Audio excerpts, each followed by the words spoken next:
तिम्रो बुढाले यहाँ हामी जिम्मा लाएर पठाउँछौँ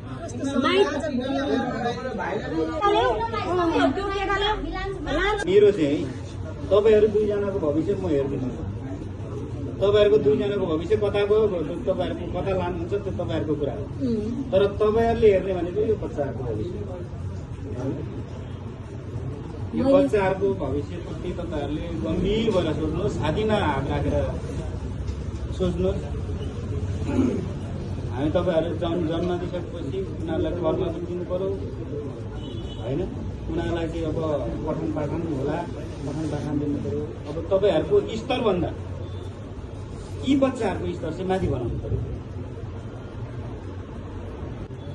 यी बच्चाहरूलाई कसरी हुर्काउनु भयो? त्यो मेरो भाइसँग, मेरो गाउँकै भाइ हो, मेरो गाउँको भाइसँग अब फेरि पनि बच्चा बनाउनु पर्छ। ऊ त कन्ने हो नि त।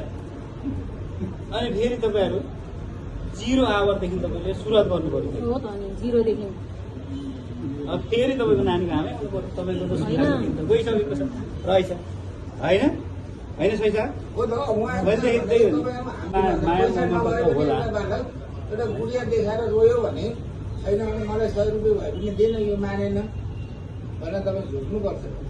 त्यसको सम्झो लाग्यो नि त। अब तपाईहरु छुट्नै सक्नुहुन्न भने त्यो त तपाईहरुको कुरा रह्यो होला हैन। तपाईहरुको एक तरिकाको चाहिँ स्वतन्त्रता छ होला। अब तर पनि मेरो चाहिँ के हो भनेदेखि अब यी नानीहरुसँग बसेर हैन, त्यो श्रीमानसँग बस्न सक्नुहुन्न भने तपाईँ विदेशै जानु, बच्चाहरुको भविष्य चाहिँ हेर्नुहोस्, सुधार्नुहोस् है।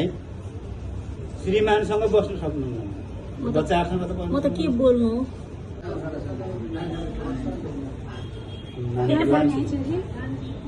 लाने भने हुन्छ नजानु त